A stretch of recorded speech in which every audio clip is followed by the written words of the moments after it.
Buenos días, muchas gracias a todas las personas que nos acompañan hoy. Bienvenidos. Hoy 27 de abril, 9 de la mañana. Arrancamos con un tema de mucho interés y hoy aún más después de algunos eventos recientes en Colombia, y creo que nos trae una conversación muy nutrida con Wilson y Gastón, a quienes en adelante voy a presentar, que seguramente nos darán no solamente su punto de vista a partir de su experiencia de Wilson en Colombia, de Gastón en Latinoamérica, sino por supuesto también aprovechando ese gran background profesional que tienen los dos. Vamos a aprender un poco y incluso vamos a recibir algunos consejos de algunas determinaciones que podríamos tomar en el futuro cercano. Entonces, pues para no alargar un poco más la conversación, les quiero contar un poco de Wilson. Wilson Tovar es economista de la Universidad Santo Tomás, especialista en finanzas privadas de la Universidad del Rosario, MBA de la UNAD de Florida, candidato a doctorado en finanzas de SMC Swiss Management Center. Cuenta con una amplia trayectoria como gerente de análisis económicos y como miembro del Consejo de Inversiones en Acciones y Valores. En Acciones y Valores ha aplicado sus conocimientos y experiencias como consejero de fondos de inversión en temas de orientación económica, estrategia, previsiones y tendencias de inversión. Entonces, Wilson, muchas gracias por estar aquí con nosotros. Y Gastón Fernitz es licenciado de Administración de Empresas de la Universidad Católica de Argentina, tiene un posgrado en Planeamiento Estratégico de la Universidad de Buenos Aires, se ha desempeñado en diferentes compañías, entre algunas de esas Accenture, el Grupo de Inversión Privado, Pronovo, Auren S.A., donde ha desarrollado análisis de proyectos de inversión, elaboraciones de planes de negocio, proyectos a la medida de estimaciones y consultorías. Actualmente, desde el 2019, es cofundador de una firma que opera transversalmente en varios países de América Latina y del mundo, que es Global 66. Actualmente es el country manager de esta compañía para Argentina y Ecuador. Sin embargo, su conocimiento, digamos que atraviesa otros países de Latinoamérica, entre esos Perú. Allí ha desarrollado estrategias de partners, pricing, manejo de clientes B2C, relacionamiento con clientes B2B. Entonces, Gastón, muchas gracias. Estamos bastante ávidos de escuchar tu punto de vista, ya que has estado en economías que han atravesado por movimientos bastante fuertes durante los últimos años o décadas, que seguramente también nos pueden enseñar a nosotros en Colombia a entender nuevas dinámicas que no vivíamos hace mucho tiempo. Entonces, bueno, para no alargar más, yo quiero arrancar con una pregunta, Wilson. Quiero que nos cuentes un poco de la historia, ¿sí? Desde el punto de vista del recorrido que hemos hecho en los últimos años con la tasa cambiaria. Cuéntanos tu punto de vista, aspectos que nos han impactado, que nos han beneficiado y que nos puedes enseñar al respecto. Un cordial saludo, María. Un cordial saludo también a Gastón. Darles el agradecimiento a Easy Emerging Market Group por esta invitación y a compartir algo de lo que pensamos que va ocurriendo en la economía mundial, en la economía local. Pues bueno, creo que habíamos mostrado una presentación. Aquí la estamos viendo. Si quieres, ahí puedes avanzar. Perfecto. Bueno, hay que decir que están viendo mi presentación, ¿verdad? Sí, pero estamos en la primera página, en la portada. Ok, dame un segundo que creo que perdí el control. ¿Y ahora? Pantalla negra.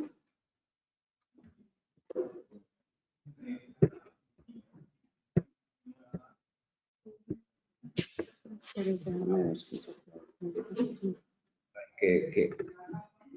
Ahora sí. Bueno, no, seguimos con pantalla negra. Lo siento. A ver, ¿ahora? Ahora vemos, estamos viendo el perfil de Gastón. Creo que ya empezaste a avanzar, si quieres. Bueno, buenísimo. La siguiente. Mira, primero, antes de hablar de las monedas en Latinoamérica y la tasa de cambio, pues hablar un poco primero del dólar. Y yo creo que es importante reconocer esa importancia que tiene el dólar a nivel global. Solamente estamos hablando de 104 trillones de dólares, lo que se mueve en el comercio mundial el año pasado. Ahí estamos viendo un poco los aportes de crecimiento que tienen diferentes regiones, diferentes países en este comercio internacional, en este flujo de inversiones, de crédito.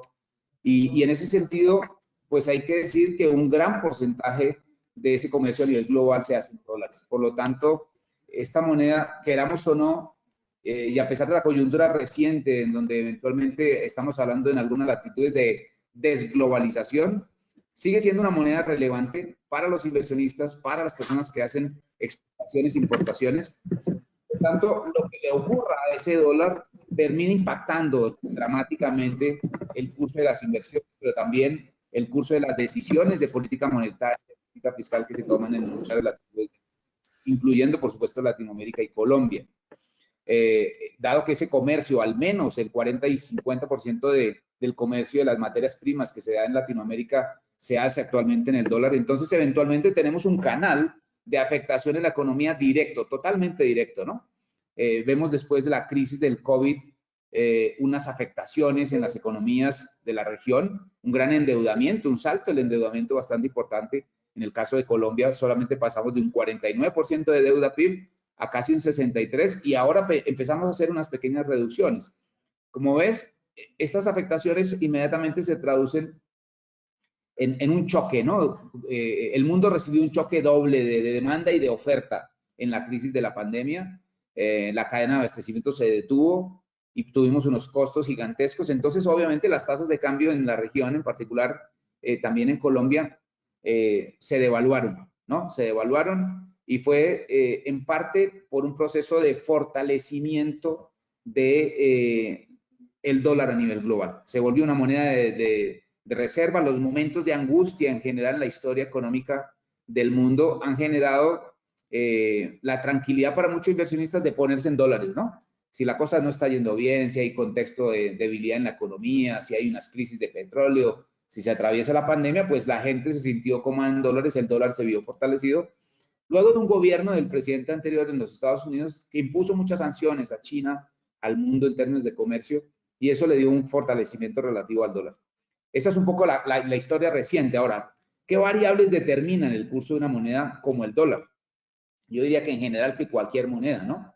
Pues en el caso particular de los Estados Unidos, el dólar tiene muchísimo que ver con la dinámica de las tasas de interés. Las tasas de interés tienen una indexación profunda con la toma de decisiones de la política monetaria o del Banco Central, en este caso es la Reserva Federal. Y como hemos visto, después de la guerra, pues efectivamente las tasas de interés han venido subiendo. No sé por qué, pero ahora no pasa aquí algo. No, solo por confirmar, creo que ya estamos viendo las cifras de las que estás hablando.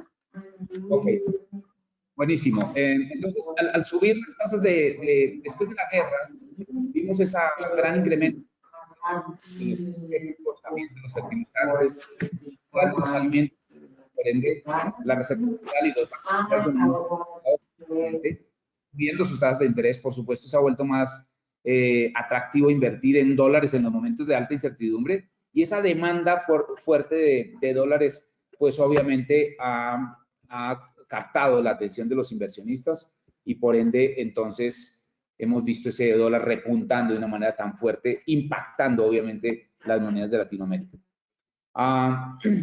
¿Qué decir? En la política, en otras variables que afectan también el curso del dólar, debemos decir que la situación de la política internacional lo afecta, ¿no? Hemos visto como nunca antes una simultaneidad de conflictos, ¿no? Rusia, Ucrania, pero también China con Taiwán, pero al tiempo Irán con su guerra tradicional con Estados Unidos, con Israel. Bueno, China eventualmente enfrentamiento, o sea, se han hablado de enfrentamientos que ojalá y nunca ocurran entre China y Estados Unidos, alianzas más recientemente China, Arabia Saudita, Brasil, Turquía y Rusia tratando de hacer un frente común de comercio para tratar de transar commodities o comercio internacional general en otra moneda diferente al dólar. Entonces, todo esto, este frente internacional genera preocupación. Y lamentablemente, queramos o no, sigue siendo una moneda de reserva el dólar. Es una moneda en la que muchas personas de diferentes lugares del planeta se sienten cómodas teniendo su riqueza, ¿no? Ya sabemos que el dólar sube o baja, pero al final siempre representa para muchas personas su riqueza, su reserva de valor, ¿no? Ni qué hablar del crecimiento económico. El crecimiento económico o la salud de la economía del país que sea, se ve reflejado en el valor de la moneda. Y recientemente, lamentablemente, después de esta gran rebote de crecimiento del 2020 al 2021, pues las tasas de crecimiento se vienen normalizando y es preocupante el reciente discurso del Fondo Monetario Internacional apenas hace 2 semanas cuando dice, mire, el mundo va a crecer más lentamente en los próximos 5 años, no solamente 2023, quizás el crecimiento de los próximos 5 años va a ser tan lento como el crecimiento de 1990, ¿no? Entonces estamos hablando de un deterioro, obviamente, de las relaciones comerciales, deterioro del comercio internacional, pero afectaciones de los países, ¿no? Fíjate que mucha de la política fiscal que se desplegó en diferentes lugares del mundo, es decir, estos paquetes de endeudamiento de esos países para comprar camas de atención de cuidados intensivos donde atendieron a todos esos pacientes de COVID, y un montón de subsidios a gente que se quedó sin trabajo, un montón de subsidios que terminaron apoyando un poco el consumo básico de las familias, pues eso limitó en este momento la capacidad de estímulo fiscal de muchas economías en el mundo. En Colombia particularmente, como dije, en un endeudamiento del 63% del PIB, comprometidos con una regla fiscal, pues hace que sea difícil llegar a tomar medidas como las que tomó Brasil, ¿no? Ya la deuda de Brasil casi que alcanza el 100% del PIB. En ese sentido, si el apoyo fiscal que tradicionalmente se ha aplicado desde la teoría keynesiana en las economías se ve limitado, pues entonces necesariamente las economías tienen que crecer menos, ¿no? Con una inflación que drena la capacidad de compra de los consumidores, los altos precios de los productos, de los bienes y servicios, pues obviamente limitan el consumo y por ende, entonces decimos que la economía empieza a limitar la actividad económica y eso se ve reflejado en una moneda de ese país, cualquiera que sea, una moneda más débil, ¿no?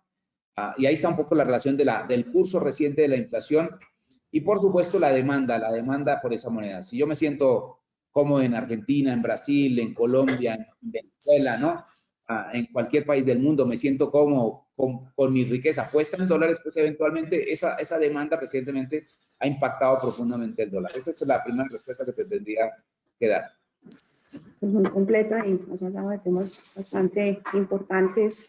Un nuevo orden que los BRICS siempre han estado ahí, pero hoy los vemos mucho más unidos y digamos como con un discurso mucho más consistente, que por supuesto nos pone a pensar un poco del futuro de la moneda también, si del dólar va a seguir rigiendo tanto el comercio internacional como las balanzas comerciales, el apoyo fiscal.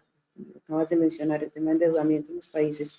En este sentido, si aterrizamos a Colombia, antes de darle paso a Gastón y hablar un poco más de entorno latinoamericano, si aterrizamos en Colombia, donde hemos tenido pues dinámicas de evaluacionistas, digamos que de una manera constante. Solo en un par de años tuvimos algo de revaluación hace tal vez unos 15 años aproximadamente, pero digamos que nuestra dinámica constante ha sido hacia la devaluación, obviamente con un impacto mucho más profundo durante los últimos meses o incluso el último año desde el comienzo de la pandemia. Actualmente en Colombia, hablamos un poquito de la política fiscal y el endeudamiento versus el PIB, pero actualmente en Colombia, ¿cómo ves el panorama, no solamente teniendo en cuenta el entorno político, económico e incluso el tema de guerra mundial, sino somos un país casi netamente importador, muy dependiente de nuestros recursos primarios aún, entonces tenemos una balanza comercial siempre un poco desbalanceada, y nuestros empresarios se endeudan en dólares, toman decisiones en dólares. ¿Cómo ves el entorno y qué les podrías contar a ellos y a ellas de los que nos escuchan? Obviamente hoy estamos en una coyuntura que también nos preocupa, no quiero que hablemos nos concentremos en temas muy puntuales, pero si quieres, quisiera ver tu opinión al respecto. Bueno, sí, lamentablemente Colombia ha enfrentado una altísima volatilidad en la tasa de cambio. Quizás en las monedas, nosotros decimos desde nuestro equipo de análisis que es unas monedas de beta alto, beta alto, es decir, es una moneda muy sensible a los flujos, ¿no? Es muy sensible a los cambios que hemos tenido recientemente aquí tenemos un slide que nos muestra la volatilidad de las monedas en la región. ¿Cuál me voy? ¿Aquí? Perdona la interrupción, pero si quieres dime en cuál slide me paro para que puedas continuar. Estoy en el slide donde están todas las monedas cuatro monedas de la región. Entonces, lo que vemos, quizás échate un poquito más adelante. No, anterior, quizás. Ahí tenemos la evolución de la tasa de cambio en el siguiente. La evolución de la tasa de cambio desde el año 2000. No queríamos parcializarnos a un periodo de tiempo determinado. 2 décadas de evolución de la tasa de cambio. Estamos viendo cómo, por ejemplo, el real pasó de una tasa de cambio de 1.5 reales por dólar a casi 5. Eso es una devaluación, una pérdida del valor del real muy fuerte. En el caso del peso chileno, una pérdida casi de 400 pesos chilenos por dólar llegamos a casi 1050, ahora mismo sobre los 800, casi que se duplicó la tasa de cambio en ese país. En el peso mexicano veíamos cotizaciones entre 9 y 10, luego llegamos a 25 en lo peor de la pandemia y ahora mismo estamos muy cercanos a los 18 pesos mexicanos por dólar. Pero en el caso del peso colombiano, pues lo vimos en las últimas 2 décadas dar tremendas vueltas, ¿no? Fuimos a 1,600, llegamos a 5,100 y luego recientemente sobre los 4,600. Entonces, es una de las monedas de beta alto más fuerte, quizás porque los montos transados en Colombia, aunque son grandes para nosotros, 1,200 millones de dólares al día, 1,400 millones de dólares al día, y eso refleja en parte las transacciones no solamente de los exportadores, importadores, sino también de los que toman deuda, de los que pagan deuda, del gobierno, etcétera. Ese monto realmente no es tan grande en el mercado internacional.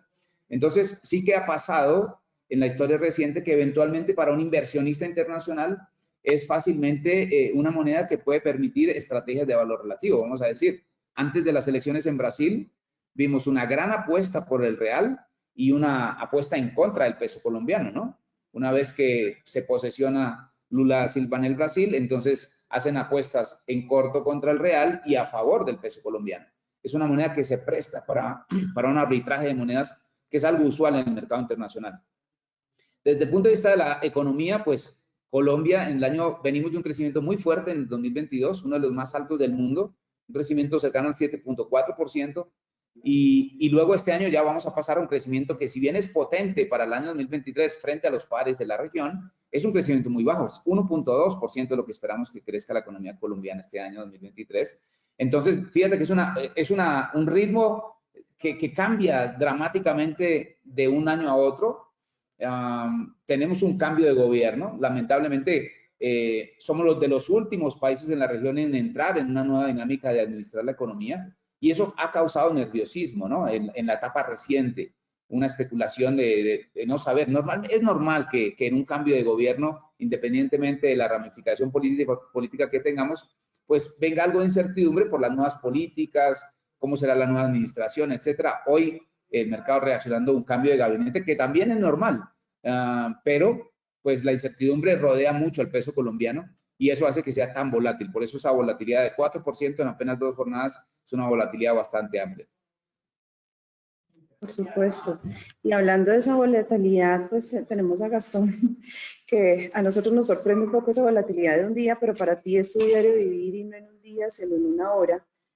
Pueden tener cambios supremamente importantes. Entonces, con tu experiencia, obviamente, en Argentina y también tu conocimiento no solamente de tu país, sino en la región, en países como Perú, donde la inestabilidad política también afecta bastante, digamos, esta inestabilidad de gobierno, el movimiento de las monedas. Danos un poco de perspectiva de la región y cuéntanos un poco de tu experiencia en este sentido. Bueno, primero que nada, María, muchas gracias por la invitación. Wilson, también un gusto poder conocerte. Los escucho y la realidad es que la realidad de Colombia no escapa de la realidad de la mayoría de los países de la región.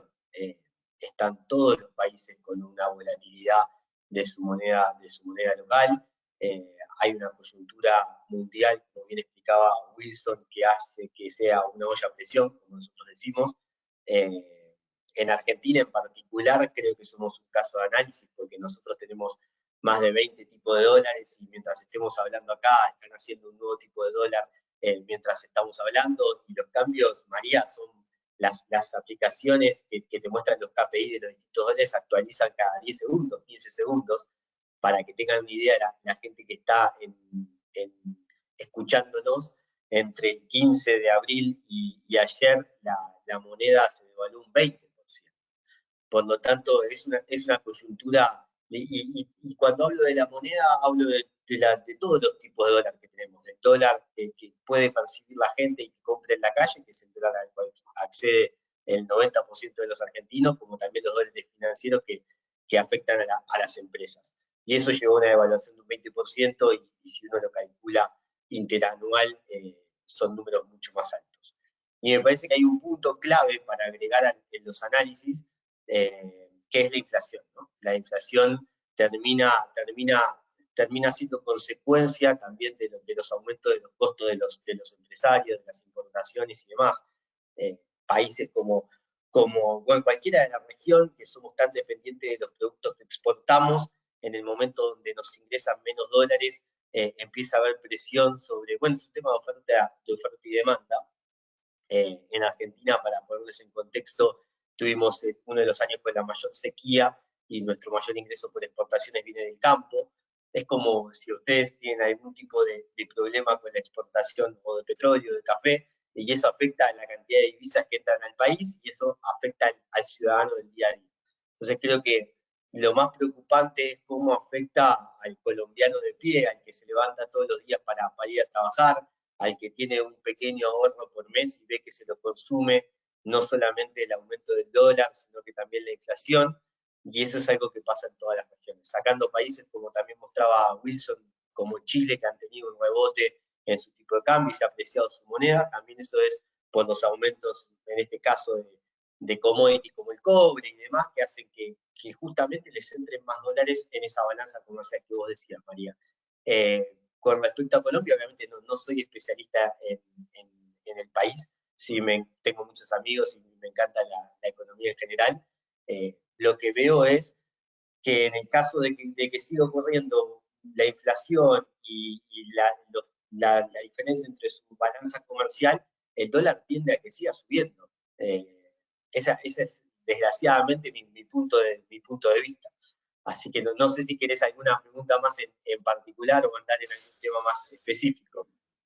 Pues en ese sentido, con lo que acabas de mencionar, y bueno, yo creo que es un punto de vista bastante interesante y que precisamente queremos abordar, y es cómo controlamos ese riesgo cambiario, bueno, o cómo nos salvaguardamos más que controlar frente a ese riesgo cambiario al que definitivamente estamos expuestos, obviamente desde el punto de vista de no solamente de consumo, sino también de inversión, ¿sí? Y de toma de decisiones en el mundo empresarial, en el mundo financiero. A partir de tu experiencia, ¿qué nos podrías recomendar? A ver, existen distintos tipos de cartera de inversión según el riesgo que uno quiera correr. La realidad es que va a depender muchísimo de dos factores, del bolsillo de la empresa o de la gente, la persona que está queriendo resguardar su valor.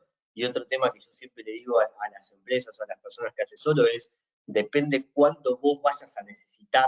Si vos tenés en el horizonte del corto plazo, necesitas desembolsar dinero para algo. O sea, si alguien está guardando dinero para cambiar su auto, por ejemplo, en el corto plazo, y lo necesita desembolsar en un mes, en 2 meses, bueno, lo ideal sería salir a comprarlo con anticipación antes de que la coyuntura haga que el valor del auto aumente, porque tenemos una coyuntura doble, o sea, el aumento en el tipo de cambio, cuando la mayoría de esos productos son importados, y además el aumento de la inflación propia del país, sea cual sea.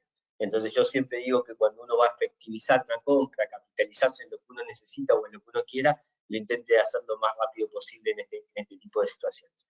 Ahora, si uno está ahorrando porque en 2 años quiere cambiar su auto, y siempre hago estos ejemplos más burdos, ahí sí le recomiendo que no guarde moneda local, que se resguarde con algún tipo de activo que sea lo menos volátil posible. Y en las personas del día a día, generalmente caemos en el dólar, que es para lo que estamos en este webinar, ¿no? Y no considero que sea incorrecto que las personas ahorren en dólares, a pesar de que el dólar en Estados Unidos tiene una devaluación y está teniendo una inflación, o sea, tiene una inflación que hace que haya devaluación en el resto de los países.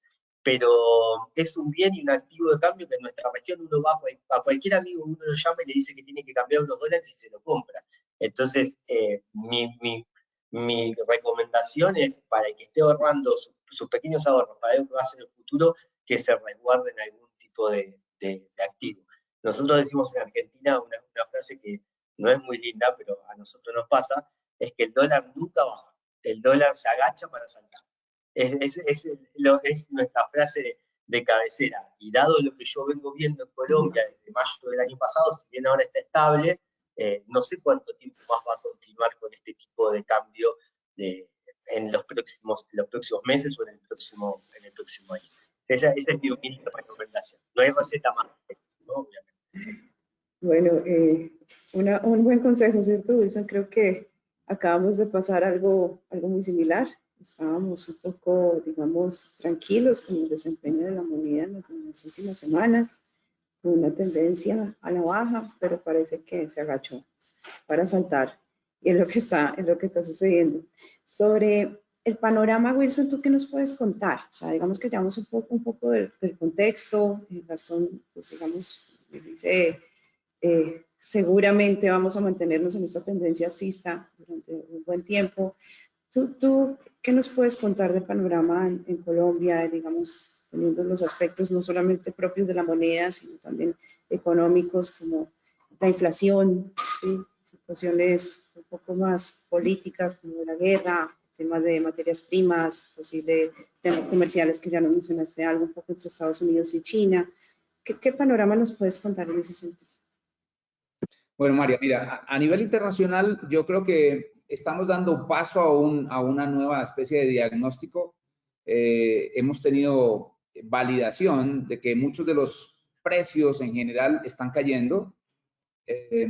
Pareciera que la inflación altísima está en el retrovisor y en ese sentido estaríamos muy cerca de ver los últimos incrementos de tasas de interés en muchos lugares del mundo. Eso podría ser tan pronto como el mes de julio en los Estados Unidos, no tanto así en Europa, donde la inflación es un poquito más persistente, pero en Latinoamérica sí que ya tenemos una tendencia en donde Colombia entra a la cola, ¿no? Esperamos que en los próximos meses la inflación empiece a corregir y en ese sentido tenemos una expectativa también de que las tasas de interés que han estado altas van a permanecer por ahí un trimestre y medio más en esos niveles altos para luego darle curso a una bajada de la tasa de interés. Y eso podría apoyar mucho las monedas emergentes. Como sabes, las tasas de interés que hoy ofrece el mundo, pues estamos hablando de una tasa de interés del 3,5%, por ejemplo, en los Estados Unidos en un bono de 10 años, pero en ese mismo periodo Colombia en el mercado internacional puede estar ofreciendo una tasa de interés del 7% y en el mercado interno una tasa del 12%. Por lo tanto, debe captar la atención de los inversionistas. Seguimos viendo una inversión dinámica de la inversión extranjera directa en nuestro país, incluso en sectores tan llamativos como el sector minero. Colombia siempre ha sido un país que logra captar la atención de los inversionistas internacionales. Tenemos una larga trayectoria. A pesar de que perdimos el grado de inversión en el año 2021, luego de la pandemia, aún así muchos inversionistas creen en el país y tenemos muchas necesidades como muchos países latinoamericanos, ¿no? Fíjate Gastón, lo particular, Colombia puede ser una de las pocas capitales en Latinoamérica que no tiene un metro, ¿no? Y eso significa que este proyecto que ha saltado por altas y bajas se tiene que hacer en el corto plazo, en los próximos años. Eso significa una inyección de capital generalmente extranjero que puede dinamizar un poco la moneda y recuperar algo de la debilidad que ha tenido recientemente. Eso en materia de crecimiento, pues ya dije, se esperan tasas de crecimiento más bajas, mucho más bajas de las que teníamos en el año de 2022. Yo creería que hay que ver el crecimiento como la pelota de básquetbol, ¿no? En la medida que caímos muy fuerte en el 2020, rebotamos muy duro en el 2021 y parte de ese rebote se materializó en el 2022. Pero luego ya 2023 veremos realmente la capacidad de mantener la dinámica de acuerdo a la capacidad instalada de cada uno de los países. En el frente de geopolítica sí veo todavía dificultades, es decir, todavía no estamos superando la guerra. Lamentablemente la humanidad está metida en una cosa que es dañina, ¿no? Rusia es un jugador súper importante en el mercado petrolero. se está escapando a todas estas sanciones que le ha impuesto Occidente y ha generado nuevas alianzas que pueden generar nuevas dinámicas en términos de comercio en los próximos años. No sé eso qué tan pronto para Colombia pueda generar una gran alternativa. Lamentablemente en Colombia es llamativo, pero Colombia es uno de los pocos países en la región que no tiene un acuerdo comercial con China, por ejemplo, uno de los mayores compradores del mundo, una población de casi 1.400 millones de habitantes, pues uno dice, sí tenemos algunos negocios, pero no tenemos un acuerdo comercial.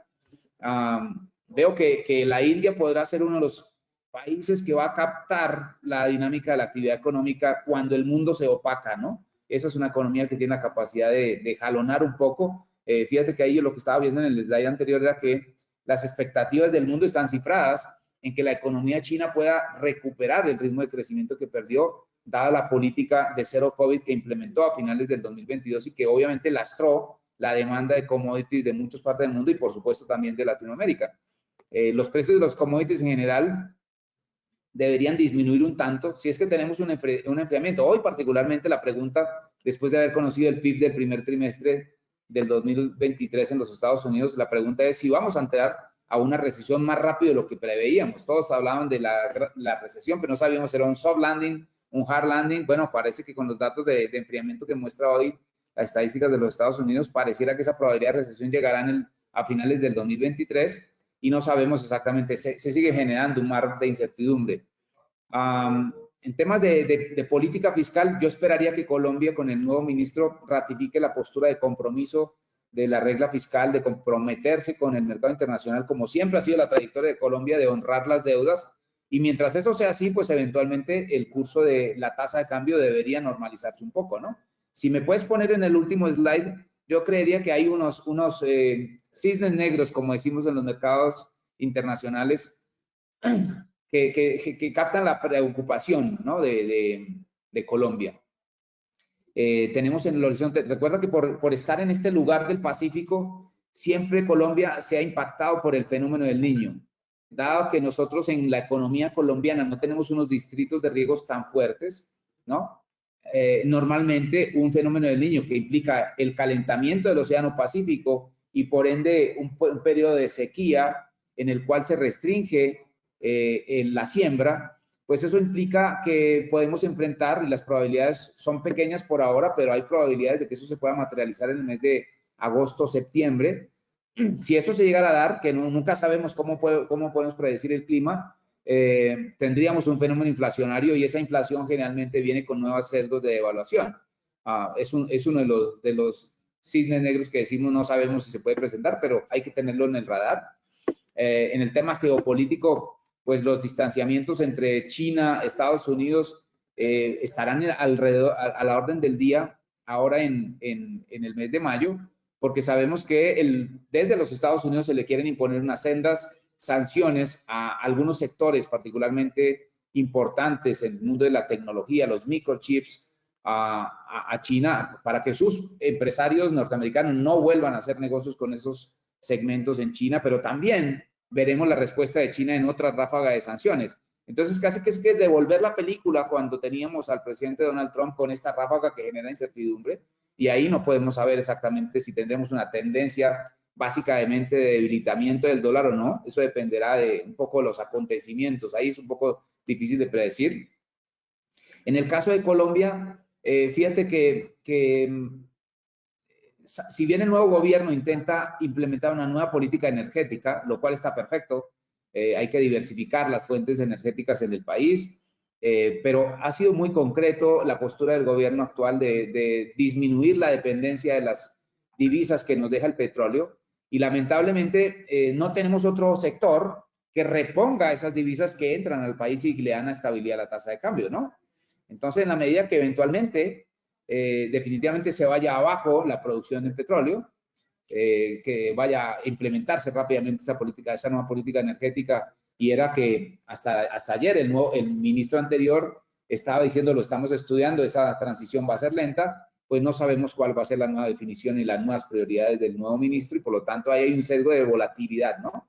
En la medida que el mercado internacional diga, oiga, Colombia no va a tener las mismas entradas de divisas, pues obviamente la tasa de cambio se va a hacer más alta y por ende el costo de la deuda también va a ser mucho más alto, el costo de honrar los intereses de esa deuda también. ese es un poco en este momento el panorama tanto de crecimiento como de inflación y de tasa de interés. Ahora, desde el punto de vista de tasa de interés, sabiendo que vamos a tener un enfriamiento, estamos previendo que el Banco de la República en nuestro país empiece a reducir las tasas de interés, pero lamentablemente no va a ser a una gran velocidad. Seguramente nuestro rango objetivo de inflación, que está comprendido entre el 2 y el 4%, o una meta puntual del 3%, no la vamos a lograr sino hasta el 2025. Eso significa que la tasa de interés bajará lentamente justamente este año, el año siguiente, y no veremos una tasa de interés tan baja como la que hemos registrado en la última década, sino hasta dentro de 2 años después. Esos son un poco los drivers que estamos percibiendo en este momento alrededor de la tasa de cambio. Las tasas de interés son preocupantes. Una pregunta que tal vez no hemos conversado los tres, pero es que hoy amanecemos con headlines en las noticias después de las proyecciones de crecimiento de China que están superando cualquier proyección. El cierre del primer trimestre estuvo por encima de proyecciones que ha hecho Reuters, ING y otras entidades a nivel mundial. Y tú mencionaste, sí, hace un rato, el tema del desempeño de la economía china. Y qué tan de pronto distantes estamos nosotros en Colombia de tener realmente un acuerdo con economías tan importantes. Pero más allá de esos acuerdos, ¿cómo creen ustedes, sí, o piensan que esta dinámica positiva frente a una dinámica no tan positiva en Estados Unidos puede afectar de alguna manera nuestras economías? Hablemos de manera regional. Entonces, Gastón, si tú quieres comenzar con la respuesta desde el punto de vista regional, tal vez después Wilson nos da tu punto de vista. O sea, a ver, obviamente que es una buena noticia cuando hay un crecimiento por encima del esperado, más en países como los nuestros de la región que vendemos commodities, ¿no? Entonces, eso creo que es un punto de vista súper importante.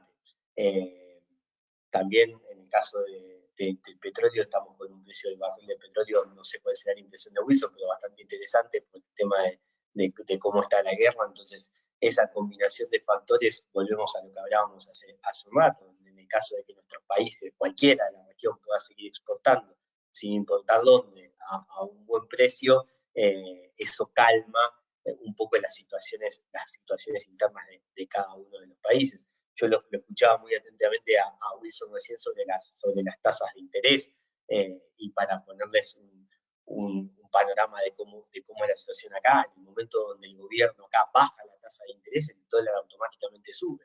Entonces, ojo con ese punto también, ¿no? Si el gobierno está con tasas de interés interesantes, la gente y las empresas depositan su dinero para tener un rédito económico y no salen a la búsqueda del dólar. Entonces, en la medida de que las tasas de interés dejen de ser atractivas para los inversionistas, ya sea chiquitos o grandes, lo que hace es que le pone mayor presión al resto de las divisas. Pero, a ver, conclusión sobre tu pregunta, ojalá que el mundo empiece a repuntar. Como bien dice Wilson, parece que va a repuntar más lento de lo que todos esperábamos, y es una situación que ese coletazo, obviamente, a América Latina siempre le pega un poquito más fuerte que al resto. Así que bienvenido sea cualquier crecimiento. Y con respecto a los acuerdos comerciales con China o con distintos países, me parece que es un punto clave para Colombia lograr acuerdos comerciales con la mayor cantidad de países posibles, en donde puedan conseguir un buen acuerdo para acercar sus productos, más con una economía mundial tan diversificada, ¿no? Bien hablaba también Wilson de toda la parte de India, todo ese sector. También el consumo cada vez aumenta más, la población mundial crece cada vez más, por lo tanto son claves todos esos acuerdos comerciales.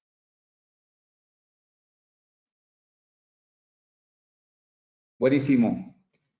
Pues mira, María, yo te diría también varias cosas. Uno, pues lamentablemente en la historia reciente de Colombia, en las últimas 2 décadas otra vez, para no hablar de los últimos gobiernos, la indexación comercial de Colombia a los Estados Unidos ha sido muy fuerte. Afortunadamente, ¿no? Afortunadamente que una de las conexiones era a través del mundo petrolero y Estados Unidos a lo largo de la última década ha dejado de ser comprador neto de petróleo a ser un exportador, que incluso nos ha quitado algunos clientes que teníamos en el pasado. Por lo tanto, ya la dependencia desde el lado petrolero no es tan grande, pero definitivamente ha sido una vocación, casi que una meta del empresario colombiano llegar a exportar a los Estados Unidos, ¿no? Y si bien no tenemos una gran indexación comercial, pues la debilidad de la economía norteamericana sin duda que impacta. Dicen por ahí que cuando le da gripa a los Estados Unidos, aquí nos mandan a cama. Entonces, eventualmente sí que tenemos una gran afectación, ¿no? Por supuesto, dependerá de la habilidad desde el punto de vista de la política económica, tratar de buscar nuevos mercados. Colombia necesita la inversión extranjera de muchos sectores. Estamos comprometidos con honrar las reglas de juego con esos inversionistas que vienen, crean en el país y que eventualmente, que mientras no estamos hablando de expropiar a nadie, pues eventualmente esa inversión debería seguir viniendo de manera tranquila, ¿no? Pero indiscutiblemente que la relación comercial con Estados Unidos y en otros temas importantes ha sido vital para Colombia en la historia. No sé cómo se va a definir en el futuro, pero por ahora sigue siendo un driver importante. Bueno, y para terminar, ¿qué recomendaciones, además, bueno, ya nos contó un poco de consumo, de ahorro, pero qué otras recomendaciones nos pueden dar los dos a los colombianos y tal vez a las personas en la región que nos escuchan en cuanto a las decisiones de ahorro, consumo, inversión?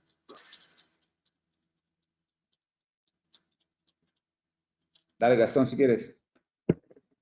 Dale, perfecto. María, como yo decía y vengo repitiendo durante todo el webinar, es resguardar el valor de cada uno, ¿no? Lo que uno consiguió con su trabajo, poder resguardarlo de la mejor manera posible. Yo voy a aprovechar, estoy acá invitado y soy Country Manager de Global 66. Global 66 es una empresa que está constituida en 6 países de la región. Somos una empresa latinoamericana, que es una billetera virtual que le permite a todas las personas y a las empresas hacer transferencias internacionales, pero gran parte también de nuestro scope está apuntado al ahorro y al resguardo de valor. Entonces, una persona en Colombia puede convertir pesos colombianos en dólares y tenerlo en nuestra billetera, la cual está indexada. Nosotros esos valores los tenemos resguardados y les puede llegar a transmitir tranquilidad poder tenerlo. Con esos dólares que tienen en la billetera los pueden enviar a 75 países del mundo o se los pueden dejar en Colombia para que cuando la coyuntura, ojalá que no, pero la coyuntura siga apretando al tipo de cambio, tengan ese dinero resguardado y lo pueden volver a convertir en pesos colombianos en el momento que quieran y al instante. Esa es una de mis recomendaciones, aprovechando, bueno, sé que vos sos usuaria de Global, y que lo puedes usar, y bueno, va mi recomendación por ese lado básicamente. Y en relación al país en general, ojalá que la inversión genuina continúe, como dice Wilson, las aperturas comerciales son claves, el precio de ciertos commodities afectan a nosotros, a todos los países de la región. Y 2 puntos que son candentes en la mayoría de los países son la inflación, ojalá lo logren controlar de la mejor manera posible, y el gasto público, ¿no? Que algo que está tan de moda en todos nuestros políticos de la región es aumentar el gasto público, que después con algo lo tenemos que pagar. Entonces, eso a veces la gente del día a día no se da cuenta, pero ese combo explosivo entre aumento del dólar, inflación y gasto público termina afectando a los colombianos y a todos los latinoamericanos en nuestros respectivos países. Esas son mis humildes recomendaciones para el corto plazo. Gracias, Gastón. Efectivamente, Global 66 funciona espectacular. Tengo que hacer también la cuña. Wilson, cuéntanos desde tu punto de vista.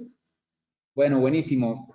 Mira, yo te diría que normalmente siempre somos forward looking, es decir, siempre tenemos que estar mirando lo que va a pasar adelante y tratar de actuar en consecuencia. Si lo vemos solamente desde el lado de la economía, pues vamos a crecer menos, vamos a tener muchas empresas que van a vender menos. Sí vamos a ver reducción en los precios y por lo tanto los ingresos de las compañías no van a estar tan dinámicos como en los últimos 2 años. Normalmente la respuesta de muchas empresas es apretarse un poco en el gasto, particularmente de los servicios. Estamos viviendo una digitalización de la economía, un resurgimiento de la inteligencia artificial y por ahí siento que hay muchas oportunidades para adaptarnos a esa nueva realidad, esa nueva forma de hacer negocios. Pero si fuera tradicional y convencional, yo te diría, el problema es de gastos, reduzcamos los gastos. Bueno, yo diría que aquí hay una tremenda oportunidad, ¿no? Latinoamérica, el latinoamericano es un es una persona trabajadora, exitosa, tiene muy buen coeficiente intelectual. Y entonces fíjate que qué gran oportunidad empezar a extender nuestros servicios. Qué mejor escenario de poder facturar en dólares y gastar en la moneda local, ¿no? Veo un crecimiento importante en diferentes sectores, en diferentes segmentos, la industria de BPO, pero también la industria de construcción de software. En la industria fintech particularmente estoy viendo unas oportunidades gigantescas porque lamentablemente la banca tradicional, la banca del mundo, ha sido costosa a los ojos de los ahorradores, de las personas que toman crédito, y en ese mundo sí que ha habido una explosión de oportunidades. Entonces creo que ahí es una forma de indexarse al mundo, ¿no? La pandemia nos llevó a las personas mayores a perderle el susto a comprar por el celular, ¿no? Entonces, en este mundo que está tan convulsionado, tenemos que entrar a ver las oportunidades de inversión que hay en otras latitudes, a tener diversificación de nuestra riqueza, ¿no? Y por lo tanto, a mirar sin miedo que una persona, un latinoamericano puede perfectamente invertir en Europa, puede invertir en Japón, invertir en Estados Unidos. Las tasas de interés van a bajar, ¿no? Entonces, en este momento es un gran momento para invertir porque las tasas de interés están muy altas. Pues seguramente los créditos van a bajar de costo en los próximos 2 años. A lo largo de los próximos 18 meses vamos a tener una reducción de tasas. Ahí surgen un montón de oportunidades, ¿no? Es decir, no veamos la evolución de la tasa de cambio como algo tan tenebroso que cada vez tenemos un nivel más alto, ¿no? Sin duda que nos tocó esta realidad y esta es la realidad que tenemos. Hay que preocuparse por lo que viene hacia adelante. Protejamos nuestros flujos de caja. En los mercados de capitales se han dado una evolución de los últimos 30 años de una serie de productos derivados que nos permiten proteger los flujos de caja de las empresas. Entonces, un exportador hoy está recibiendo un gran ingreso en su moneda local porque las tasas de cambio se han devaluado, pero no sabemos si va a mantenerse así, ¿no? Entonces, protejamos los flujos de caja de las ventas que ya hicimos y los importadores, lamentablemente, pues en la medida que veamos correcciones a la baja, tratamos también de proteger los flujos de caja de esas compras, de esos insumos para que eventualmente el margen de utilidad nos permita existir en el futuro cercano. Lo que hay que mantener es una economía flotante y una empresa que perdure, ¿no? Y la empresa que te deja a la suerte de la tasa de cambio sus flujos de caja, pues eventualmente está jugándose la existencia en el corto plazo. Yo diría que hay que adaptarse. Estamos en un mundo turbulento, cambiante, y lo mejor que tiene la raza humana es la capacidad de adaptarse. Fíjense que nos adaptamos a un mundo sin producción, sin trabajo, todo el mundo guardado en las casas. Y si superamos esto, pues yo creo que vamos a superar las volatilidades propias de las monedas en el corto plazo. Qué buen mensaje para cerrar. Bueno, yo si me permiten, complementaría lo que mencionan Wilson y Gastón, estar informado, ¿no? Para nuestra audiencia, gran parte de las cifras y los datos que dieron en pantalla vienen de una de nuestras fuentes de información que es SEIC, o CEIC, la marca que ven en pantalla, que tiene más de 7 millones de series, datos macroeconómicos y herramientas analíticas que nos permiten sacar toda esta información en muy pocos minutos.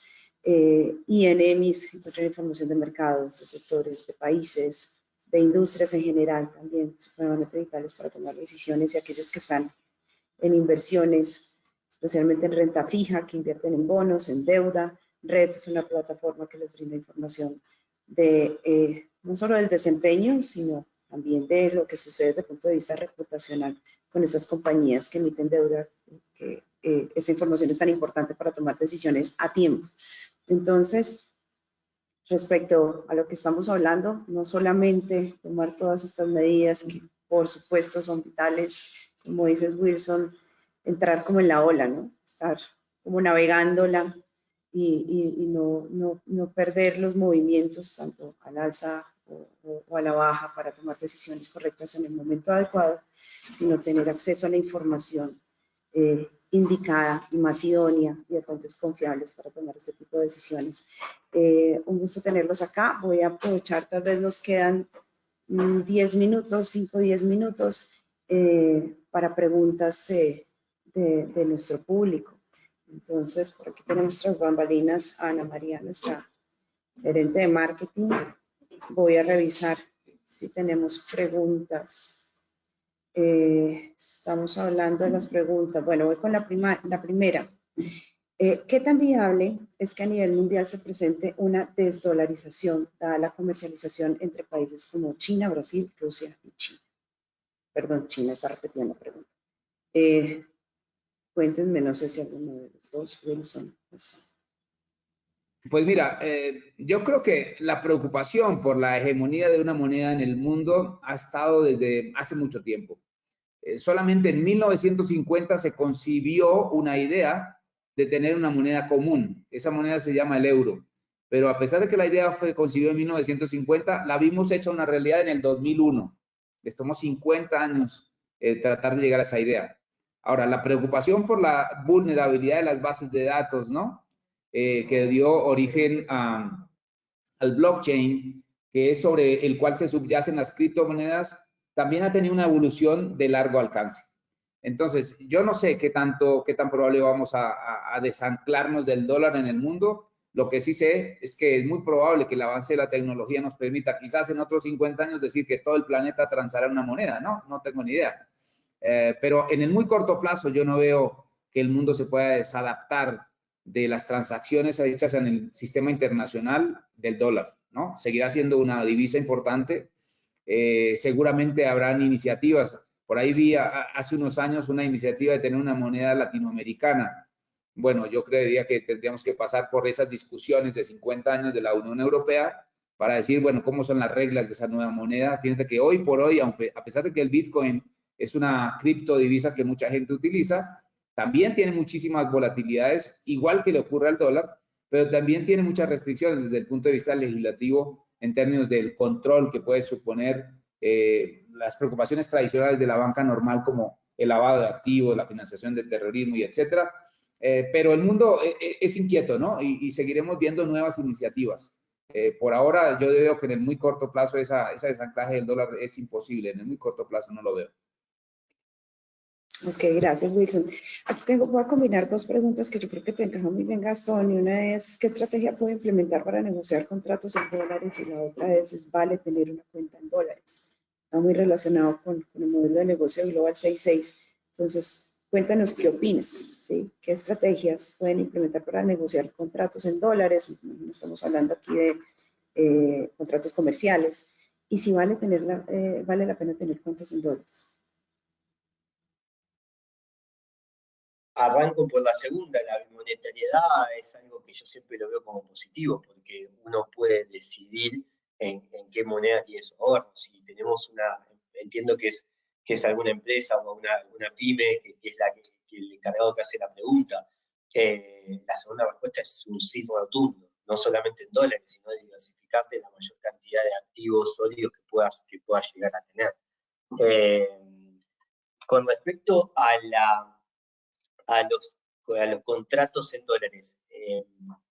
El dólar, como bien decía Wilson y hablábamos acá, es el medio de cambio por excelencia entre nuestros países, por lo tanto el país la empresa a la cual vos le vas a contratar un servicio te lo va a vender en alguna moneda que sea propia para que los dos puedan acceder. Y en ese caso seguimos hablando de dólar.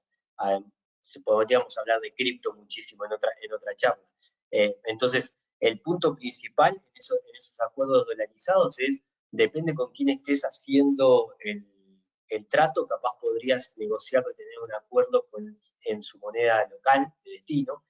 Imaginémonos que sea con México, para dar un ejemplo, podrías intentar de inducir de llegar a un acuerdo en pesos mexicanos, y ahí tendrías la volatilidad, no solamente del peso colombiano, sino la del peso mexicano, que muchas veces te puede llegar a jugar a favor. Es algo que nosotros con Global lo vemos todos los días. Yo soy gerente de Ecuador, yo recaudo dólares en Ecuador. Cuando voy a pagar en un país de destino, generalmente esa moneda se devaluó. Por lo tanto, el que lo recibe moneda que vale un poquito menos frente al dólar. Entonces, ese es un punto clave. Y otro punto, no solamente tener una billetera como te ofrece Global en dólares, Global ofrece billeteras en otras monedas. Por ejemplo, podrías comprar pesos mexicanos, podrías comprar soles peruanos, podrías comprar pesos chilenos y todos los países donde nosotros operamos. A su vez, hay otras alternativas para estar cubiertos ante otras monedas. Nosotros estamos construidos en 6-7 países de Latinoamérica, pero siempre recomiendo que si vos tenés que hacer un pago de un servicio o de un producto que es core de tu negocio, siempre estés resguardado en una moneda fuerte o en la moneda de destino en la cual tengas que pagar. Espero haber sido claro, si no me escriben por privado, no hay ningún problema. Claro que sí, Gastón, muchas gracias, muy claro. Bueno, y una última para los dos antes de cerrar. Bueno, hay muchas preguntas alrededor de las proyecciones, qué opinan, a dónde vamos a llegar. Yo sé que esas preguntas son muy difíciles de responder en un entorno tan volátil y digamos que con ya la exposición de los dos no es fácil proyectar o pronosticar a dónde vamos a llegar. Pero pues, ¿nos pueden dar alguna expectativa? ¿Cómo se considera que podríamos de pronto estar en el segundo semestre de 2023 desde el punto de vista? ¿Qué podrían comentar al respecto del comportamiento del dólar en el segundo semestre? Mira, qué pregunta más difícil, María. Nosotros los economistas nos la pasamos el 50% del tiempo pronosticando y el otro 50% explicando por qué no se da, ¿no? Pero como dije, estamos en un mundo turbulento. Vienen muchas cosas en el horizonte, tanto a nivel nacional como a nivel internacional. Como dije, estaríamos cerca de llegar al techo de la tasa de interés, de subida de tasa de interés en muchos bancos centrales, ¿no? Al borde de unos eventos geopolíticos importantes, determinantes del curso de los mercados, como esas sanciones que mencioné tan mutuamente entre China y Estados Unidos y lo que puede derivarse de eso. Pero te diría que para el segundo semestre, en el caso de Colombia, las expectativas en general, no solamente de los economistas locales, sino también internacionales, apuntan a que la tasa de cambio va a estar en un rango muy amplio, 4.300 a 5.000, con un amplio consenso de propios y extraños alrededor de los 4.600, 4.700. Nosotros queríamos ser optimistas y estábamos en 4.450, pero los eventos de estos días recientemente nos harán reevaluar eso la próxima semana. Entonces, por ahora ese es el panorama. Un rango de amplísima volatilidad. Fíjate que ustedes van a decir, no, pero es entre 4.300 y 5.000, pues cualquier cosa es posible. Bueno, la verdad es que en el primer semestre ya tenemos una volatilidad de 500 pesos. Entonces, el rango es bastante amplio, pero como digo, un gran consenso por ahora es de 4.750 más o menos. Muchas gracias, Gastón.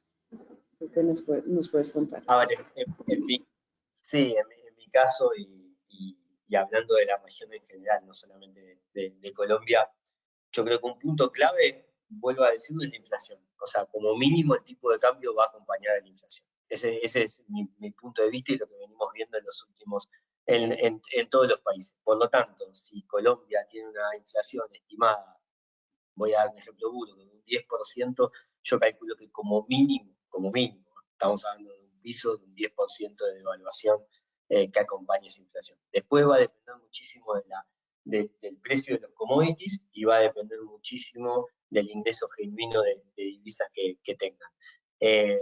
No quiero ser pesimista, pero yo calculo un aumento del dólar de manera sostenida, por lo menos en los próximos 2 años, en la mayoría de los países de la región.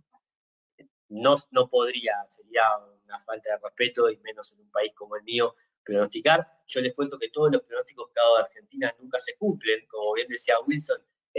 Si alguien me decía que íbamos a devaluar 20% este año, yo sí me lo veía más cerca de las elecciones. Nosotros tenemos elecciones este año, tenemos algo que es las PASO, que es cuando están los candidatos internos, elecciones y seguramente una segunda vuelta, pero esperamos, por ejemplo, en mi país estamos esperando saltos de acá a las elecciones por lo menos un 30-40% del tipo de cambio. Entonces, eso es Argentina, que es particular, pero el resto de la región yo creo que va a haber un aumento sostenido, desgraciadamente.